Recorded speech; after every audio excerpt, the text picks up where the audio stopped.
Vanessa's spit landed squarely on my plate of homemade chicken stew with a wet, sickening sound that still haunts my nights. Her words pierced my heart like poisoned daggers. "Eat it, you useless old woman. You're going to a nursing home soon. You won't even get this here." But what followed that hellish moment would stay with her in nightmares for years to come, because that woman had no idea who she was messing with.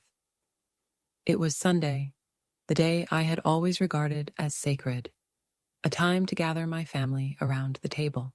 I had been preparing that lunch since 6 in the morning, pouring all my love into it after 67 years of life.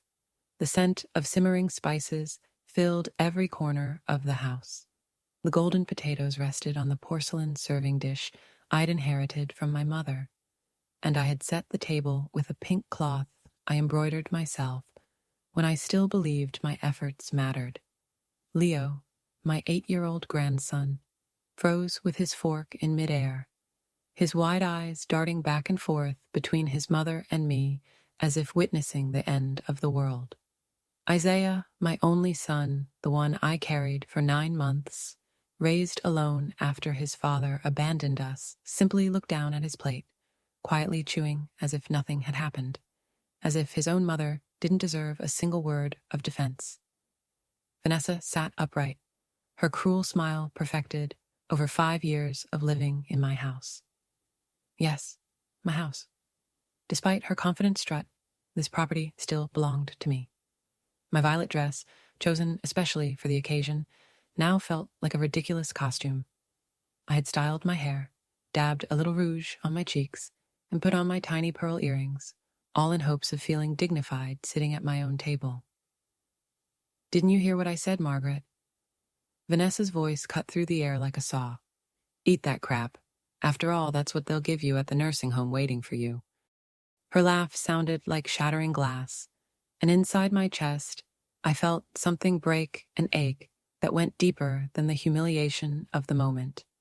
I looked down at my plate, carefully seasoned chicken, the potatoes I peeled one by one, thinking of Leo's tastes, the perfectly sliced tomato salad, all now contaminated by her contempt, her invasion turning my sanctuary into a silent hell. For 5 years, I had endured her poisonous remarks, her disdainful glances, her treatment of me as if I were a servant in my own home. She had ordered me to clean the bathroom when guests were over, forbade me to use the house phone, made me feel like an intruder in my own life, my own son's upbringing. But that spit was the last straw. Watching Vanessa's saliva slide over my food, something inside me shattered, definitively this time. It wasn't just about the humiliation. It was the weight of 1,000 silent cruelties, of countless subtle indignities. 1,000 times my son had chosen silence over defending me. Tears burned my eyes, but I swallowed them, as I had learned to swallow everything in this house.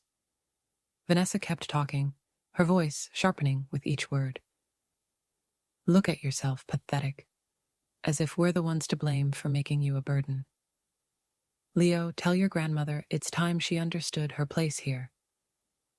My grandson, that little angel with huge eyes, who used to hug me and ask for stories before bed, lowered his head and muttered something too faint to hear.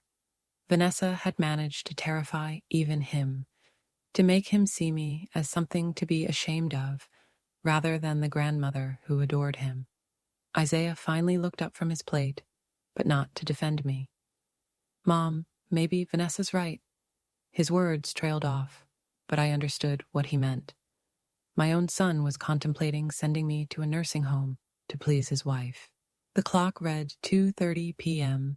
when I made a decision that would change everything forever. I rose from my chair with a calmness I didn't quite understand. My legs trembled, but inside I felt steel where fear had once dwelled. With steady hands, I grabbed the contaminated plate and, without a word, carried it into the kitchen. Vanessa watched, expecting to see me broken, humiliated, defeated as always. But this time it was different. Instead of rinsing the plate as I had 1,000 times before, I lifted it high and smashed it against the floor with all the strength my 67-year-old arms could muster. The shattering porcelain erupted through the house like a war cry. "What on earth are you doing, you crazy old woman?" Vanessa's eyes widened, as if she'd just seen a ghost rise from the grave. Isaiah followed behind her, panic etched across his face, as if losing control of everything. I stood amidst the broken fragments, breathing heavily, my hands trembling, but no longer from fear. This time, it was rage pure, unrelenting, that gave me strength I'd never known I possessed. "What I should have done long ago," I finally said, in a voice that felt unfamiliar to me, deeper, steadier, charged with authority. "Breaking everything you've contaminated with your presence in my house." Vanessa stepped closer, fury twisting her face. "You're completely insane, Isaiah," she spat, her voice trembling with anger. "Look what your mother did. She's losing her mind." She pointed at the shattered dish as if it proved my madness. But I saw something entirely different. I saw the shards of my dignity finally reclaimed. My son stepped toward me, hands outstretched, as if I were a wild animal ready to attack. "Mom, please, calm down. Let's talk. Let's work this out like rational people." His voice wavered, and for a moment, I saw the scared little boy who used to hide behind my skirts during storms. But it was too late for soft words, too late for apologies. "Civilized," I sneered, my laugh bitter as cold coffee. "You speak of civility after your wife spat on my food as if I were a dog. After 5 years of treating me like a servant in my own house, paid for with my sweat and tears." Leo, my grandson, peeked timidly into the room, eyes brimming with tears. Seeing him like that tore me apart, but I knew this had to happen. He had to see his grandmother stand her ground, even if it was for the last time. "Grandma Margaret, are you okay?" His small voice almost made me falter, threatened to pull me back into submission. But I refused. I knelt, tenderly caressed his cheek. "I'm fine, my love. For the first time in a long while, I feel perfectly fine." I kissed his forehead and rose to face the adults who had turned my home into a war zone. Vanessa had recovered her composure, her venomous smile returning. "Perfect," she said, eyes glinting. "Now everyone can see what you really are, a hysterical, violent, old woman." "Isaiah, I hope you understand now why we can't keep living with her. She's dangerous." Her words hit me sharply, like a slap, but this time I didn't shrink back. Instead, I stood taller. "Dangerous," I repeated slowly, savoring the word. "Yes, Vanessa, I am very dangerous. Dangerous to your scheme of turning my son into your puppet. Dangerous to your comfort of living rent-free in a house that's not yours. Dangerous to your fantasy of being queen of a castle you didn't build." Isaiah stepped between us, but his gesture was 5 years too late. "Mom, please don't make this harder than it already is." His voice was pleading. "Vanessa is my wife. She's Leo's mother. We need to find a solution that works for everyone." "A solution that works for everyone," I echoed, voice rising. "Like sending me to a nursing home so your little wife can redecorate my house to her liking? Is that the solution?" A heavy silence fell, thick enough to cut with a knife. Vanessa and Isaiah exchanged looks, revealing what I already suspected. They had already discussed it. They had pre-planned my fate, marking me as nothing more than old furniture to be discarded. In that moment, I realized the lunch humiliation wasn't spontaneous.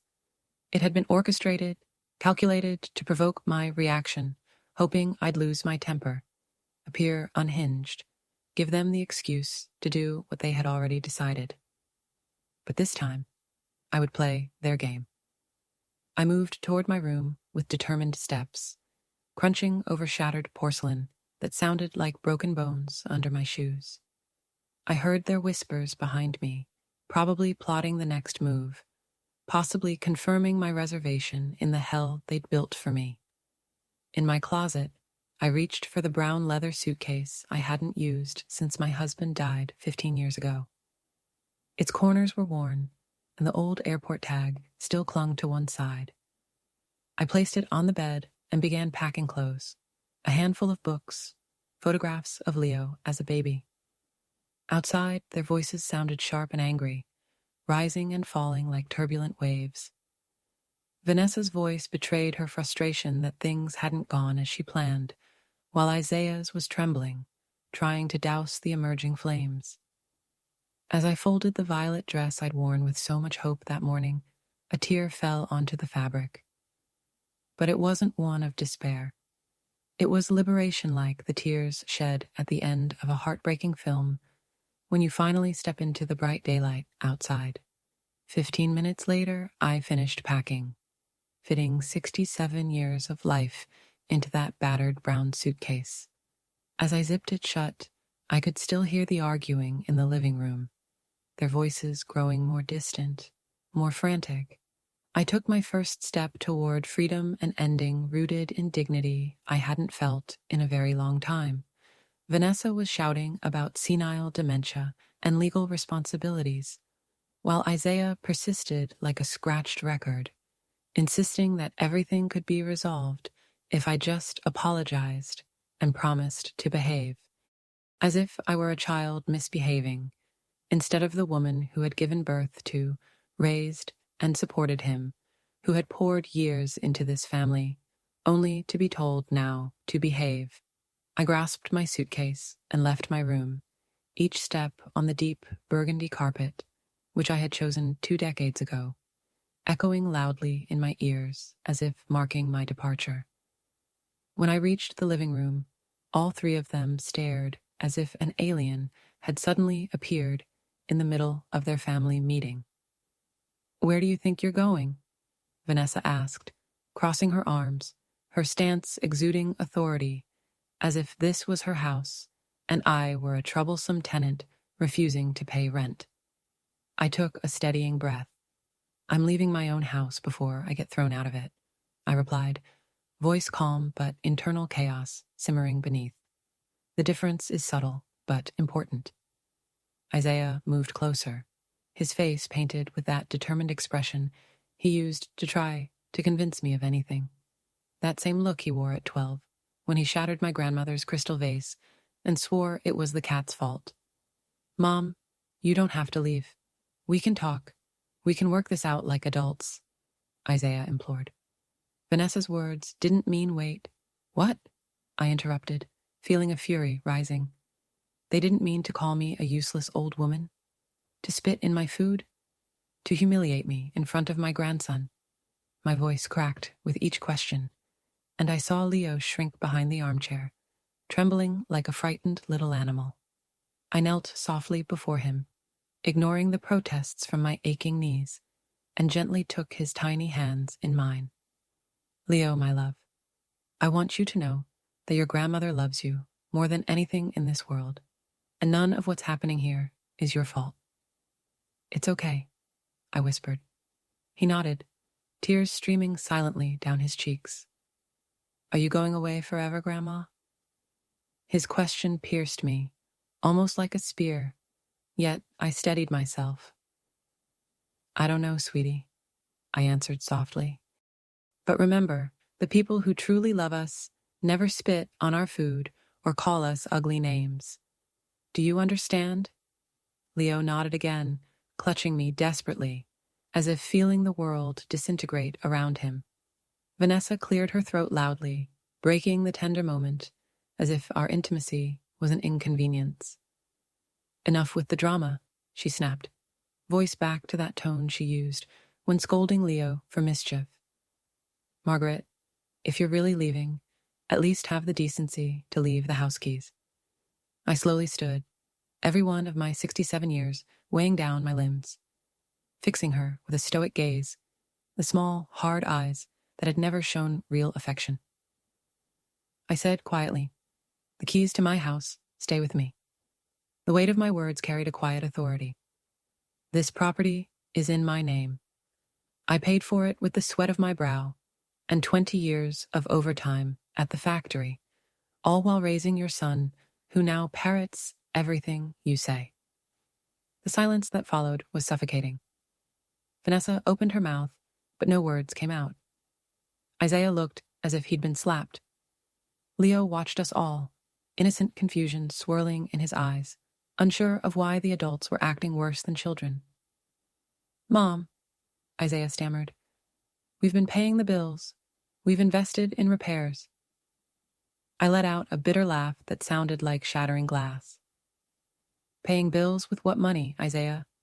Your part-time job from 6 months ago? Or your wife's earnings from selling cosmetics to the neighbors?"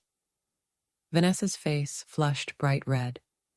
She clearly hated having her income barely reaching $200 a month on her best days exposed in that way. "You've been living off my retirement pension," I continued, feeling the words reclaim some fragment of my lost strength. "My $450 a month, spent as if it were theirs, while I have to ask permission to buy a new shampoo." Isaiah ran his fingers nervously through his hair, an old childhood gesture, guilt written all over his face. "Mom, you know the economy's tough. We're doing our best," he said softly. My voice cracked, not from sadness, but from a deep, seething rage.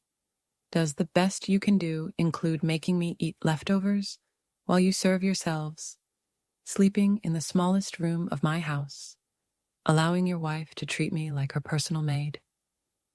Vanessa finally found her voice, hissing, "Don't exaggerate. We've always been fair to you. We give you a roof, food." I exploded. The pressure I'd been holding for years burst out of me like a shaken container. "You give me a roof in my own house? Food bought with my money? You, who arrived with 1 suitcase and 2 dresses. What exactly do you give me?" Leo began to cry openly, and my chest clenched painfully at his tears. But I couldn't stop. My words spilled out in a torrent, hot and relentless. For 5 years, I'd been the servant in my own home, cleaning their messes, cooking their favorite meals, watching Leo while they went out to have fun. All the while, I was treated like an inconvenience, a nuisance they tolerated only because I was supposed to be grateful. Turning toward the front door, I tugged my suitcase, each scuff on the tiles beneath my knees, echoing years of effort and sacrifice. Vanessa moved aside, but her face twisted with fury and something unspoken fear, maybe. "And what are you going to do now?" she asked, voice trembling just enough to betray her veneer of defiance. "Where will you go? You have no one else, Margaret. We're your only family." I paused, hand grasping the doorknob, her words echoing ominously like a dire forecast I refused to accept. It's true that my options were slim, with little savings, most friends gone, or in nursing homes. But as I remembered the spit on my plate and the humiliation I'd endured, strength flooded back. "I'd rather be alone than in bad company," I answered, not turning back. "And you're not my family. A real family doesn't spit on your food, doesn't humiliate you, doesn't plan to send you to a nursing home to take your things." I opened the door, the fresh afternoon air rushing in like a blessing after years of suffocation. The street outside had never appeared so vast, so peaceful. It was 4 p.m. on a Sunday, and the neighborhood rested in that heavy silence that settles after a family meal.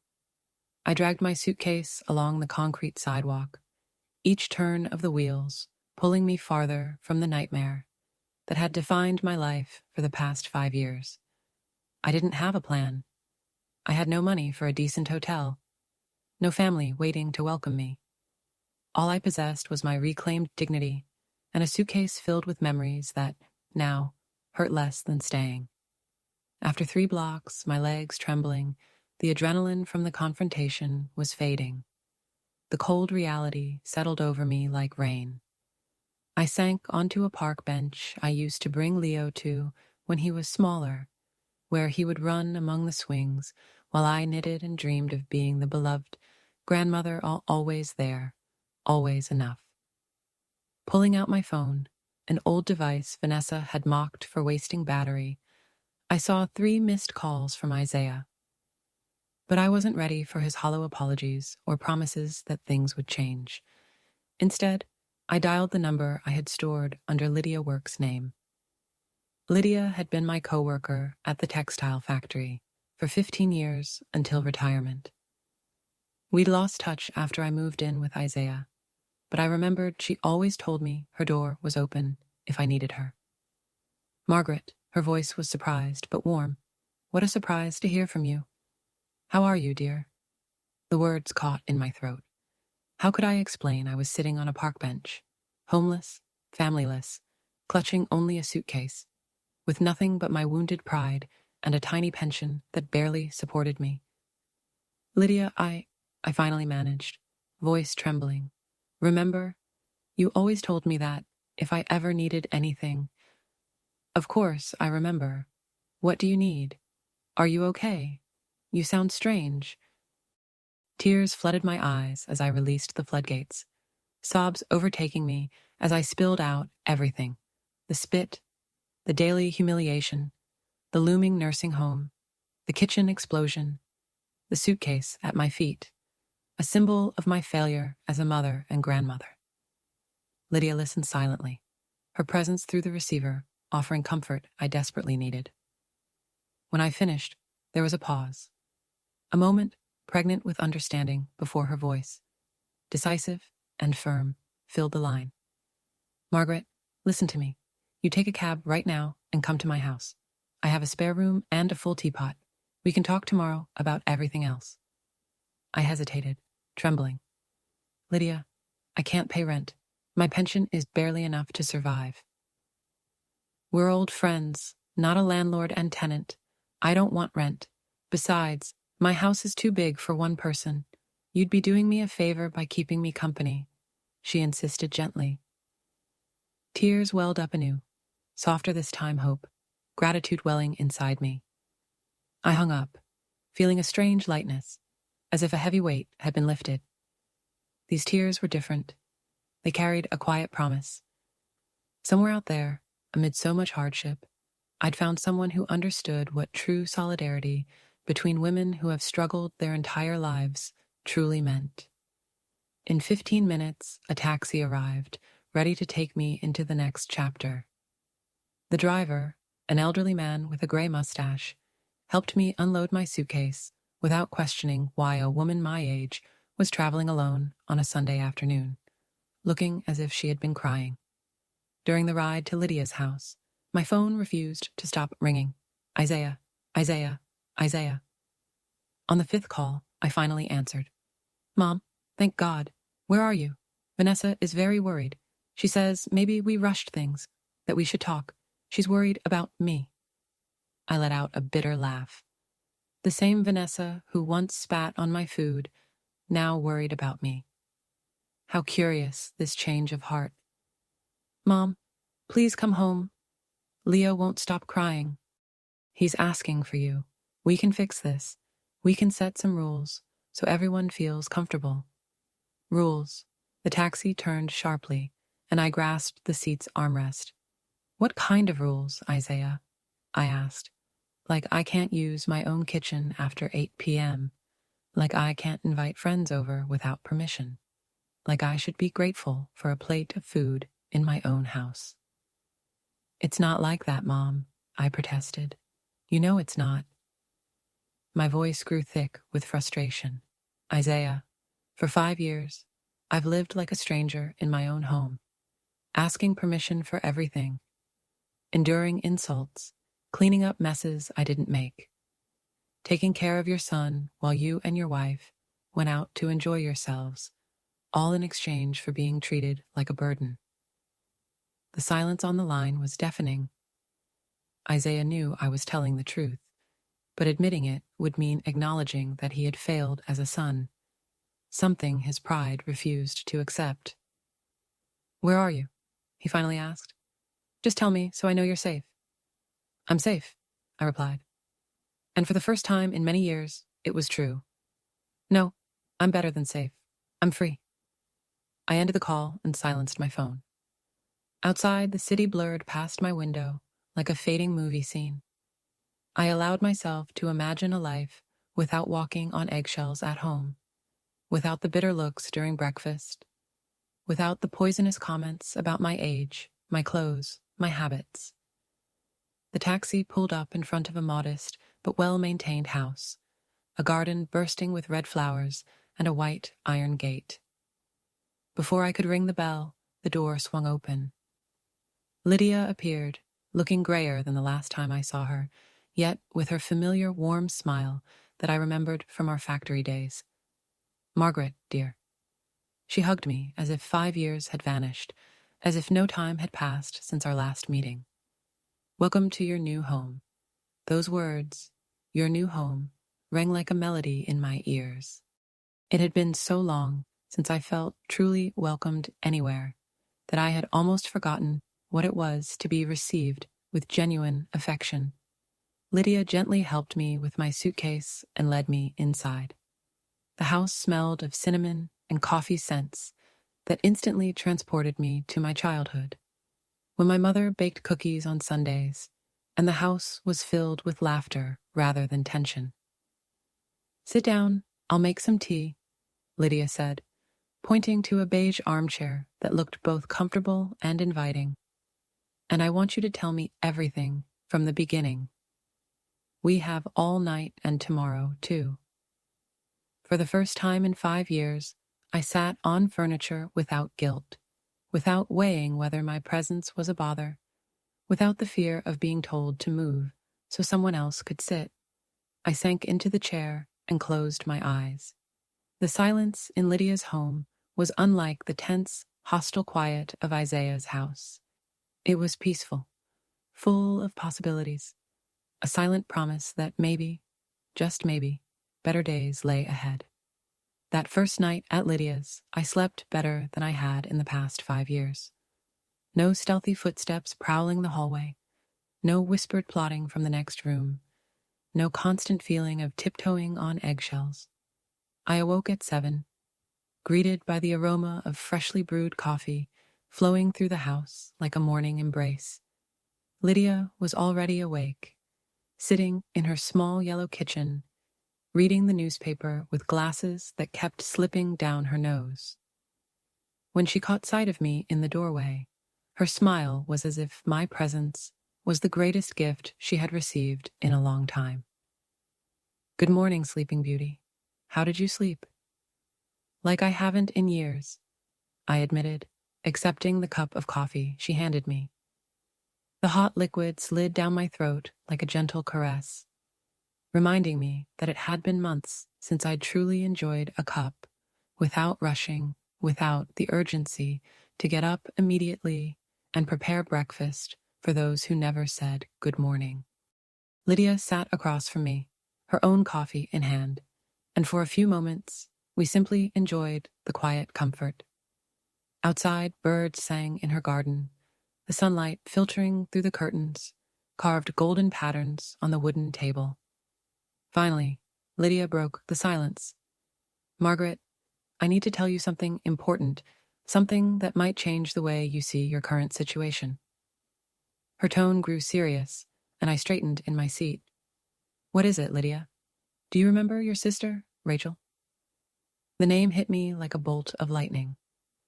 Rachel, my younger sister, with whom I had lost contact over 15 years ago after a fight over our parents' inheritance. A foolish argument fueled by pride, which nonetheless grew into a huge chasm of silence neither of us dared cross. Of course, I remember her. Why do you ask? I replied, my heart pounding. Lydia drew a deep breath, as if about to reveal something that would change everything. She passed away 6 months ago, Margaret. And she left you something in her will. The world seemed to freeze. My hands trembled, and Lydia gently took the cup from me before I could drop it. Rachel was gone, my little sister, with whom I had shared childhood laughter and tears, dreams and fights, gone without my ever getting the chance to say goodbye, without us having the chance to mend what was broken. How? How did she know? I managed to ask through the tears welling up uncontrollably. Because I was caring for her during her final months, Lydia replied softly. We worked together at a sewing consultancy after we retired from the factory. She developed cancer, aggressive and fast. She looked for your number many times. She wanted to call you, but pride kept her from doing it. Lydia paused, eyes shining with unshed tears. Pride can be a terrible prison, can't it? I broke down, completely crying for my sister, for the lost years, for the words left unsaid, for the chances we squandered. I sobbed until my entire being felt drained, emptied of all the accumulated pain. Lydia embraced me, the kind of hug only experienced women can give, firm yet tender, holding a fragile soul on the edge of breaking. There's more, she whispered once my tears subsided. Rachel had a house, a beautiful 2-story in the city center, bought with her lifetime savings. And she left it to you, Margaret, fully paid off, no debts. The words floated in my mind like fragile soap bubbles I couldn't grasp. A house after all these years of silence, after all the pain and pride. Rachel had left me a home. There's money, too, Lydia continued, pulling a thick manila envelope from a kitchen drawer. $47,000 in a savings account, and a letter she wrote for you before she died. With trembling fingers, I took the envelope. My name, written in Rachel's familiar handwriting, her rounded, careful script I had always admired.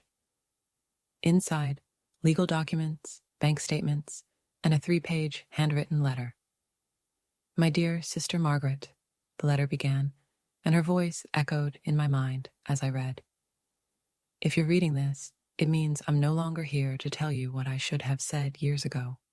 I'm sorry. I'm deeply sorry we wasted so much time fighting over things that now seem so insignificant. Tears blurred some words, but I kept going. Rachel had known about my situation with Isaiah and Vanessa. She had inquired discreetly, worried about how I was living, hurt to know I was being mistreated. I wanted to call you 1,000 times, the letter said, but my stupid pride held me back. Now that I know I'm dying, I realize that pride is nothing compared to a sister's love. I'm leaving you my house and my savings because I know you need a fresh start, because I believe in your strength and courage, even when you don't feel it. The letter shared childhood memories, apologies for harsh words spoken in anger, and love that should have been told in life. It closed with a line that broke my heart. I hope you use this second chance to be truly happy. I love you, sister. I always loved you. Lydia watched me as I read, her eyes full of understanding, a silent witness to my pain. When I finished, I carefully folded the letter, clutching it close to my chest as if it were the most precious thing in the world. Everything's in order, Lydia whispered. Rachel's lawyer handled it all. The house is ready for you whenever you're ready to move in. It's yours, Margaret, completely yours. In that moment, I felt wealthy, not just from the money or the house, but from something far deeper, a sense of empowerment, the freedom to make my own choices, the certainty that I no longer depended on the toxic charity of those who despised me. My silent phone suddenly vibrated aggressively. Isaiah again. This time I answered, though not with the pleading tone I had the day before. I responded with the strength of someone who remembered her worth. Hello, Isaiah. Thank God you answered, Mom. Listen, I've been thinking all night. Vanessa and I had a long talk, and we're willing to make some changes, more space, more freedom for you. Just come home, please. Leo hasn't stopped asking for you. His voice sounded desperate, and something in his tone made me suspect there was more behind this conciliatory call. Maybe they had tried to manage the house without my help and realized just how much I had done. Maybe Leo had thrown a tantrum, or perhaps they simply calculated that they needed my pension to make ends meet. I looked at him calmly, so calmly it surprised me, and asked, "Isaiah, I need to ask you something, and I want you to answer truthfully. How long had you been planning to send me to a nursing home?" The silence on the other end stretched so long, I thought the call had been disconnected. Finally, his voice returned, subdued and guilty. "Mom, it wasn't something planned. We were just exploring options for the future, kind of like planning ahead for when you got older and needed more care." "And what kind of options?" I pressed. "Well, there are some excellent places with activities for seniors and proper medical care." "How much do those places cost, Isaiah?" I asked. Another pause, the kind that drags on and makes your stomach tighten. "Between $1,200 and $18,800 a month, depending on the level of care." I did a quick calculation. My pension was $450. Even if I sold my house, the money wouldn't last more than 5 or 6 years in a decent facility. After that, I'd be at the mercy of the public system, one of those dreadful nursing homes that always seem to end up on the news for neglect and abuse. "I see," I replied, feeling a strange coldness settle in. "And I supposed my house would have helped finance that stay, right?" "Mom, don't think like that," Isaiah said hurriedly. "We just wanted to make sure you got the best care possible." When I finally finished his sentence for him, when I became too inconvenient to pretend you loved me. I hung up the phone and set it down on the table. Lydia watched me with a mixture of pride and concern. "Are you feeling okay?" she asked. I managed a smile, one that felt genuine for the first time in years. "I feel perfectly fine. In fact, I feel powerful." 3 days later, I stood in front of the house that was now mine, the keys trembling in my hand like leaves in the wind. It was a 2-story building with terracotta-colored brick walls and large windows that flooded every corner with light. The front yard was somewhat neglected, overgrown weeds and rose bushes needing pruning, but I saw the potential beneath the chaos. A small stone path leading to the front door, a lemon tree promising sweet fruit in the seasons to come. Lydia was beside me, holding a box with a few personal belongings we had managed to rescue from my suitcase. Over these 3 days, she had been my anchor, guiding me through the legal mess, the mountain of paperwork needed to transfer ownership, always steady. "It's beautiful, Margaret," Lydia said as we looked at the facade. "Rachel had exquisite taste." I nodded, unable to speak. Emotions clenched my throat. This house was more than just a roof. It was independence, dignity, my final hope of living my last years as a queen, not a grateful beggar in someone else's house. I opened the front door, and the scent that greeted me was like an embrace from the past. It was the clean aroma of well-maintained wood, blended with the soft lavender scent Rachel had worn since her childhood. It felt as though my sister was there, welcoming me home. The living room was spacious, shining hardwood floors, gleaming even in the low light, filtering through closed curtains. Furniture was draped with white sheets, like silent ghosts waiting to be awakened. As I pulled one off, a wine-colored velvet sofa revealed itself, seductive, inviting. "Look at this," Lydia whispered from the kitchen. "Margaret, come and see this." I followed her to the back of the house and gasped. The kitchen was twice the size of Isaiah's light wood cabinets, a central island perfect for cooking elaborate meals, and a large window overlooking a backyard garden straight out of a fairy tale. But what made me break down was what we found on the kitchen table. A bottle of wine with a note attached: "To celebrate your new life with eternal love, Rachel." Even in death, my sister had thought of every detail to make me feel welcomed into my new home. Just as we were exploring the second floor, my phone rang again. Isaiah. His tone had changed drastically, almost unrecognizable. Mom, we need to talk. Vanessa went to the bank about the joint account, and they told her you'd withdrawn your pension. What's going on? I stroked the wooden banister of the staircase leading upstairs, deciding on my next move. I'd transferred my pension into a new account at a different bank, one only I controlled. It was my money, after all, though for 5 years they'd acted as if it was a communal fund for household expenses. What's going on, Isaiah? I asked. Mom, I'm finally taking control of my own life, he said, a hint of defensiveness in his voice. Really? Because Vanessa told me I was a burden, a useless old woman who contributed nothing. If that's true, then my absence shouldn't affect your finances at all. Or am I wrong? The silence stretched on, confirming what I already sensed. They had been living off my money, making me feel that providing a roof and food was a favor, a charity. Mom, please be reasonable. Leo misses you so much. He asks for you every day, Isaiah pleaded. That stabbed deep Leo was the only part of that house I truly missed, the only one who had shown me real, unconditional love. Leo asks for me? Or are you twisting that to manipulate me? I shot back.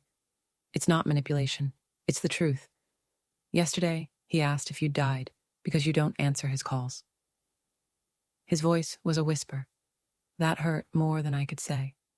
I hadn't answered Leo's calls because I knew that if I heard his little voice begging me to come back, I'd crumble completely. Isaiah, I want to see Leo, but not in that house, and not with you and Vanessa there. I want to spend time with my grandson, alone, without you two monitoring every word I say. That's unreasonable, Mom. We're his parents. And what am I, some dangerous stranger? I took care of that boy for 5 years. Cooked his meals, helped with homework, comforted him after nightmares. And now I can't even spend time with him, alone? I interrupted before he could answer. That's not it. It's just... He started, but I cut him off. You're afraid of what I might say, aren't you? Afraid Leo will find out how you've treated me. Vanessa's comments, the humiliation, the way I was made to feel like trash in my own house. I ended the call before he could reply. Lydia, who had been pretending not to listen, inspecting a beautiful wooden desk in what must have been Rachel's study, approached and rested a hand on my shoulder. You're doing great, she said softly. I'm furious, I admitted, but I'm also determined. Isaiah and Vanessa will learn they can't treat me like garbage and then expect me to come back when they need me.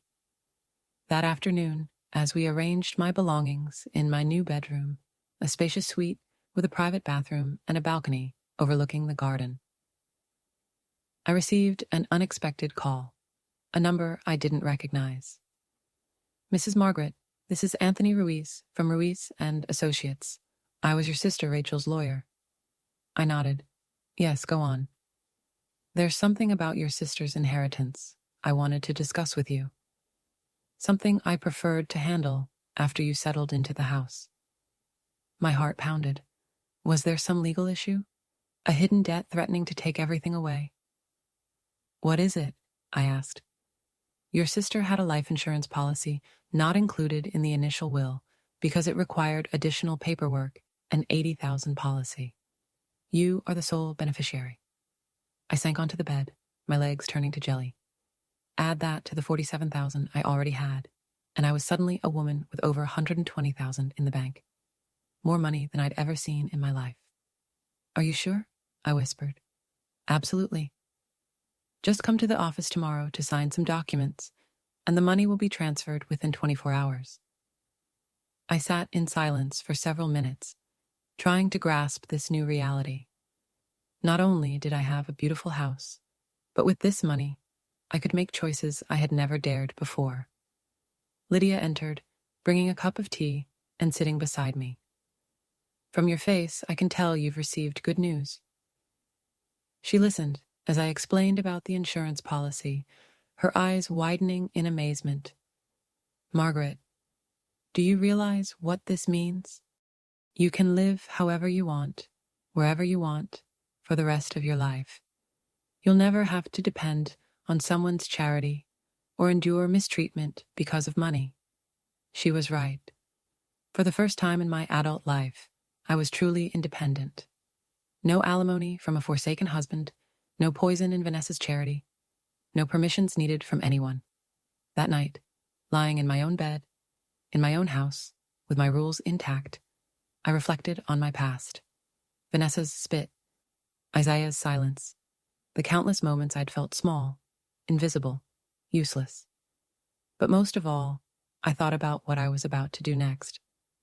A woman with a paid-off house and over $100,000 in the bank had opportunities a desperate, dependent woman never dreamed of. And I had plans for those options. A week after settling into my new home, I decided it was time to face Isaiah and Vanessa on my own terms. During those 7 days, I had ignored their frantic calls and messages that oscillated between desperate pleas and veiled threats. Instead, I used that time to meticulously plan my next move. On Friday morning, I dressed with deliberate care. I selected a coral-colored suit I had purchased just the day before from a boutique downtown, paired with black leather shoes that made me feel commanding, and the gold earrings I had inherited from my mother. I applied light makeup, styled my hair in an elegant bun, and gazed at myself in the mirror until I saw the reflection of the woman I had always been. Dignified, resilient, deserving of respect. I summoned a taxi, supplying the address I knew by heart, but which now felt strangely foreign. During the ride, I rehearsed my words, contemplating their reactions, strategizing my key points, and timing my revelations perfectly. When the cab stopped outside my old house, a bitter nostalgia tugged at my chest, mixed with a touch of pain. Only 8 days had passed since I had left, hauling a suitcase, yet it felt like an eternity. The house remained unchanged, but I was a completely different person now. I pressed the doorbell firmly. Immediate footsteps hurried over, and when the door opened, Vanessa's look of surprise, a mixture of shock and disbelief, almost made me smirk. Her eyes darted over my outfit from head to toe, clearly stunned by my transformation. "Margaret," she stammered. "Wow, what a surprise. You look different." "Hello, Vanessa. I've come to talk to you and Isaiah. Is he home?" She nodded, still digesting my appearance. "Yes, he's in the living room. Come in." I stepped inside the house I had called home for 5 years, noticing immediately how much had changed. The living room was cluttered, dirty dishes piled on the coffee table, a faint smell of burnt food hanging in the air. It was clear my absence had made a bigger impact than they'd anticipated. Isaiah appeared from the kitchen, relief flickering across his face, entwined with nerves. "Mom, thank God you're here. We've been so worried about you. Where have you been staying?" I replied calmly, settling into the armchair I would never have dared to sit in without permission before. "At my house." Vanessa's brow furrowed. "Your house? What exactly did you rent? With what money?" A slow smile curled on my lips as I met her gaze. "With the money my sister Rachel left me when she died 6 months ago. The house in the city center, and a rather substantial bank account." An oppressive silence fell, thick and heavy enough to cut. Isaiah sank onto the sofa as if someone had drained all the air from his lungs. Vanessa stood frozen, her mouth slightly ajar, as she processed the shocking truth. "Your sister died," Isaiah finally managed. "Why didn't we know?" "Because for 15 years, we had no contact over a petty fight about our parents' inheritance. A fight that now seems absurd, next to how you've all treated me. My voice was steady, devoid of the vulnerability I'd shown for years. How much money? Vanessa demanded without hesitation. Enough to never need anyone's charity again, I answered. Enough to live comfortably for the rest of my life without feeling like I'm spitting in someone's face. Her face blanched, turning beet red. An unsettling wave of stress passed through me. Accidental, perhaps, but unavoidable. I didn't mean to, I started. What? Humiliate me in front of my grandson? I cut her off. Make me feel like a beggar in my own home. Call me a useless old woman destined for a nursing home. Isaiah shifted forward, clasping his hands as though in prayer. Mom, we can discuss this. We can fix things. Vanessa will apologize. Right, honey, she replied, voice like a broken window, her face portraying reluctance. But she finally muttered what could barely pass as an apology. I didn't come here for apologies, I stated clearly. I came to tell you about the changes I will implement. From my purse, I retrieved a folder meticulously prepared with my lawyer, Anthony Ruiz. First, this house, well, as you know, it belongs entirely to me, paid for through 20 years of hard work at the factory. Vanessa's brow furrowed.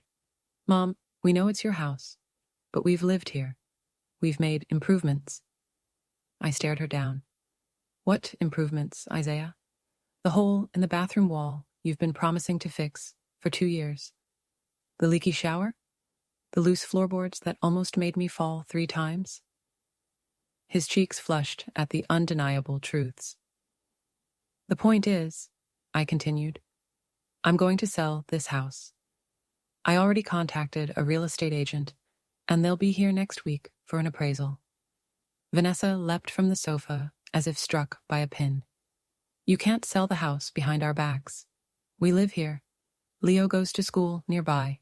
I can, and I will sell it. I interrupted calmly. You have 30 days to find another place. The law was clear. When the owner decided to sell, relatives living there had a limited window. Isaiah looked wiped out, like he might faint. Mom, you can't do this. We're family. My family? I rose, towering over them, every inch of my height asserting itself. My family wouldn't have spit in my food. My family wouldn't have treated me like a maid. My family wouldn't plan to send me to a nursing home and take my things. Vanessa's protests sounded hollow, even to her own ears. Without hesitation, I pulled out my phone and played a recording I made of Isaiah's voice during one of his calls, revealing his words. There are some really good senior living places between $1,800 and $1,800 a month. Their faces blanched at the evidence of their schemes. Then I consulted my notes. Leo, I want to establish a formal visitation schedule. Every other weekend, he will stay with me at my house without your supervision. Vanessa immediately objected. No way. You're not going to poison his mind against us. Poison? I echoed coldly. Like the poison you injected into him when you forced him to watch you spit in my food? Isaiah's attempt to mediate was evident.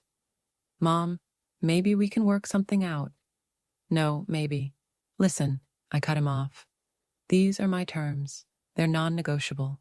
You have 30 days to vacate, and I'll have my lawyer set up visitation rights if necessary.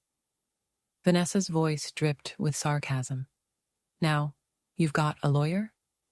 I have many things I didn't a week ago, I replied, pocketing the papers, including self-respect. As I moved toward the door, I felt their eyes like daggers burning into me. Before leaving, I turned around one last time. Oh, and one more thing. Leo deserves to know the truth about what happened here. Not to turn him against you, but to teach him how not to treat those he loves. When he's older, I will tell him everything. I left that house with my head held high, heart pounding with a strange mix of triumph and sorrow. Triumph because I finally reclaimed my dignity. Sadness, because I had to go so far for my son to see me as worthy. Outside, the taxi waited. As we pulled away, I refused to look back. That house was nothing worth longing for. Everything good in my life was still ahead, waiting in my new home. 2 weeks after that confrontation, my new life settled into a pace I hadn't known in decades.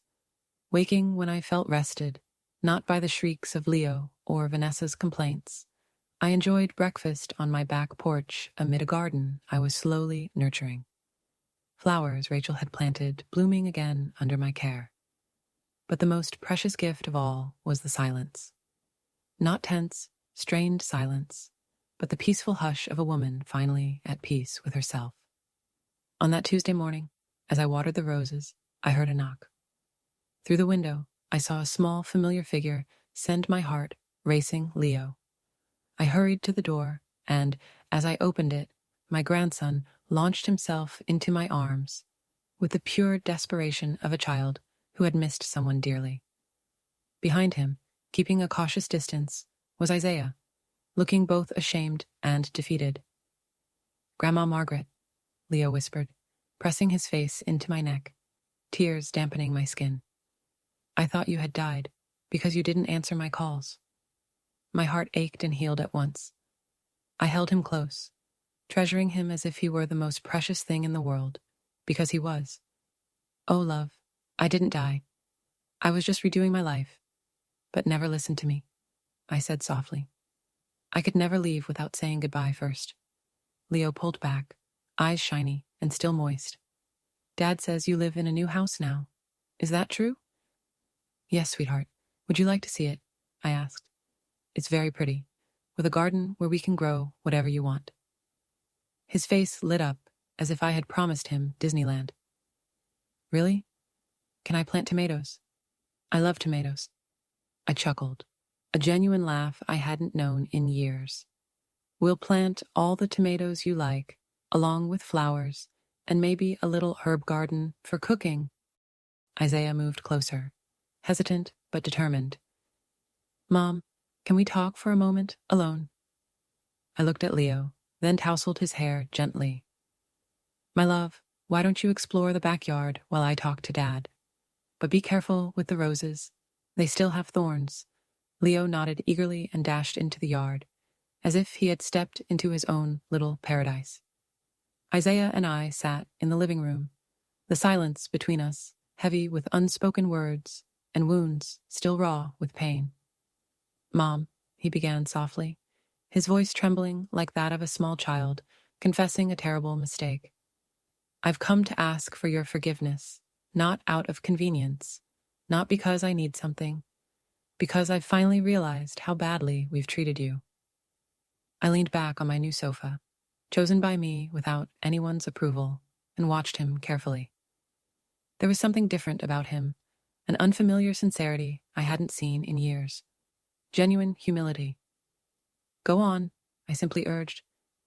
He ran his fingers through his hair, a nervous gesture from childhood. "When you left, at first we were furious," he admitted. "Vanessa said you were just being dramatic, that you'd be back in a few days, begging for forgiveness. But after a week," he paused, taking a deep breath, as if gathering strength. "Mom, we didn't realize everything you did in that house. We didn't understand how much we needed you." "What happened after I left?" I asked, almost knowing the answer, but needing to hear it aloud. "Everything fell apart," he answered in a hushed, fractured voice. "The house became unlivable. Vanessa and I couldn't stop fighting because neither of us knew how to manage everything you had handled. Leo kept asking for you, and each time he mentioned your name, Vanessa would spiral into hysteria." He paused again, then continued, his voice trembling. "And the money. Mom, without your pension, we can't even pay the basic bills. We looked for full-time jobs, but with Leo, with everything." His words trailed off. "And Vanessa. Did she see her mistakes too?" I wondered. Isaiah looked down, his voice barely audible. "Vanessa, she left." The The words landed like stones dropping into still water. What do you mean, she left? I pressed. She took Leo 3 days ago and went to her mother's house. She says she can't stay in a house that's about to be sold or face living with the uncertainty of whether we'll have enough to eat next month. His voice broke completely. She told me that if I wanted to truly get my family back, I had to choose between her and you. For a moment, I felt a surge of satisfaction. Vanessa had shown her true nature. When things got tough, when living comfortably at my expense was no longer an option, she ran like the rat she'd always been. But then I saw the pain in my son's eyes, and it struck me that despite everything, he was still the boy I'd held in my arms, the child I had raised alone after his father abandoned us. And what are you going to do? I asked softly. I don't know, he whispered. Mom, I've been a terrible son. I let my wife mistreat you in your own house. I was planning to send you to a nursing home to please her. I chose her comfort over your dignity so many times. Tears spilled down his cheeks. I don't deserve your forgiveness, but I'm asking for it anyway. Not for me, but for Leo. He loves you, Mom. He talks about you all the time. I moved closer and placed a hand on his shoulder, feeling him crumble under it. Isaiah, I said gently, I forgive you. But forgiving isn't forgetting, and it certainly doesn't mean going back to how things were before. He looked up, hope and fear flickering in his eyes. What does that mean then? It means we start fresh, but with clear boundaries. It means that if you want a relationship with me, it will be based on mutual respect, not on financial convenience. It means Leo can visit me whenever he wants, without interference from you or Vanessa. And as for the house, it's still being sold. That decision stands. But I kept silent for a moment. Then an idea slowly took shape in my mind. There's something we could do, something that might benefit us all. His eyes brightened with curiosity and hope. This house has 4 bedrooms. It's too big for me alone. If you've truly changed, if you're genuinely willing to treat me with respect, you could move in here. You and Leo, not Vanessa. Really? His voice was nearly a whisper. But I continued, firm and clear. There are conditions. You pay rent nothing excessive, but enough to remind you this is my house, not a favor I'm doing you. You help with the chores, you respect my rules and my space, and if you ever disrespect me again or let someone else do so, you leave immediately. Isaiah nodded eagerly, so vigorously I feared he might hurt his neck. Yes, Mom, yes, I promise, all of it. Just then, Leo appeared at the patio door, dirt smudged on his hands, his face lit up with a joyful smile. Grandma, your garden is amazing. Can we really plant tomatoes together? I looked at him, then at my son, who was now tears of gratitude shining on my sofa, and made a decision that would change everything. Yes, my love, I said to Leo. We're going to plant a lot of tomatoes. And maybe, if Dad behaves very well, he can stay and help us. 6 months after that cursed Sunday, when Vanessa spat on my plate, I was sitting on the terrace, watching Leo carefully water the tomatoes we had planted together. His small hands held the watering can with the focus of a surgeon, ensuring each plant received just the right amount. Grandma Margaret, he said without looking up, do you think the tomatoes will be ready for my birthday? I smiled inwardly, doing the math. His birthday was in 3 weeks, and the small green fruits on the plants promised an abundant harvest. I think so, my love. And when they're ripe, we'll make the best tomato sauce the world has ever tasted. Leo jumped with joy, splattering dirt on his shirt. Over these 6 months, he had grown so much that I sometimes hardly recognized the shy, frightened boy who had witnessed that humiliation. Now he was more confident, happier, freer, simply a child again. Isaiah appeared in the kitchen doorway, drying his hands on a cloth. Like Leo, he had changed in those months. Thinner from the physical work of his new job supervising construction. A job he found after realizing he needed to support himself and his son without relying on anyone. "How are my farmers?" he asked, smiling genuinely, a look I hadn't seen in years. "Dad, look how big the tomatoes are." Leo hurried over, grabbing his hand. "Grandma says they'll be red for my birthday." Isaiah knelt beside the plants, examining them with the seriousness they deserved. "Wow, they look amazing.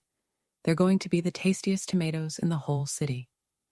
I watched the father and son, a mix of joy and melancholy washing over me. Joy because Leo finally had his father's full attention and love. Melancholy, wondering how things might have been if Isaiah had been like this from the start, before Vanessa warped him into a lesser version of himself.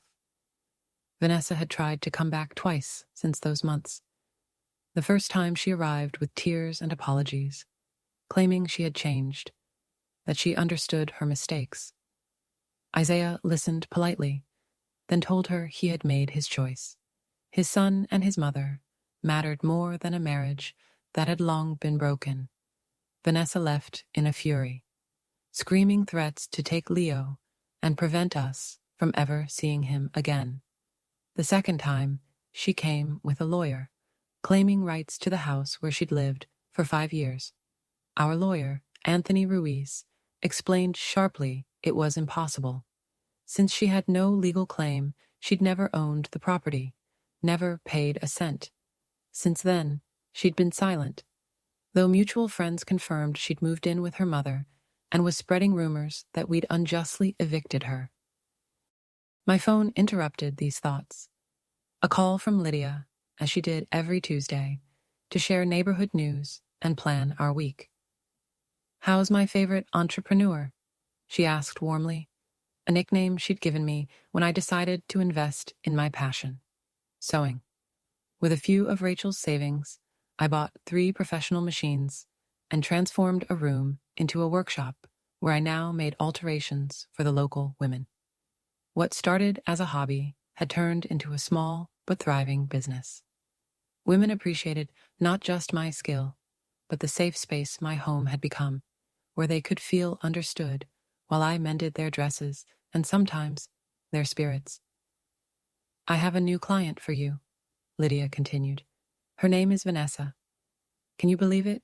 A young woman struggling with her mother-in-law's mistreatment, living in her husband's family home, feeling more like a stranger every day."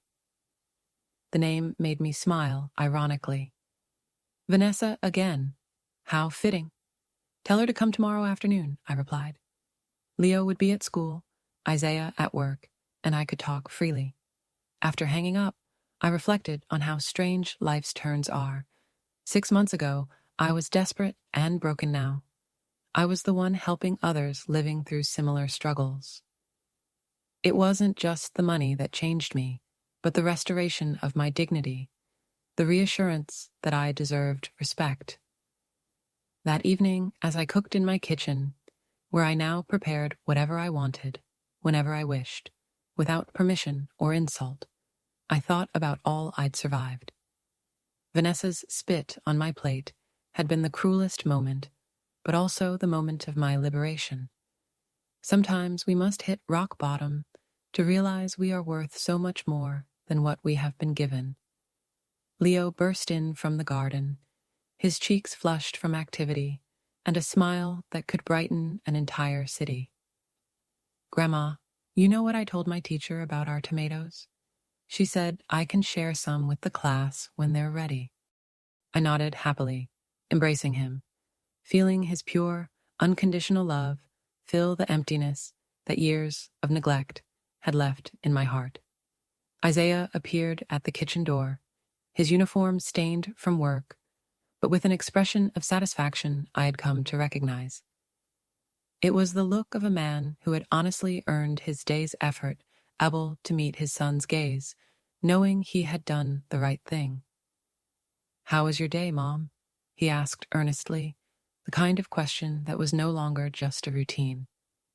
"It was perfect," I answered honestly. And it truly was. Yours was perfect, too.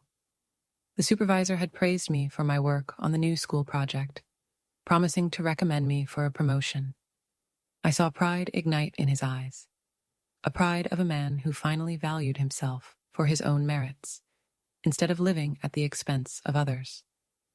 He was the son I had always hoped he would be, the kind of father Leo deserved.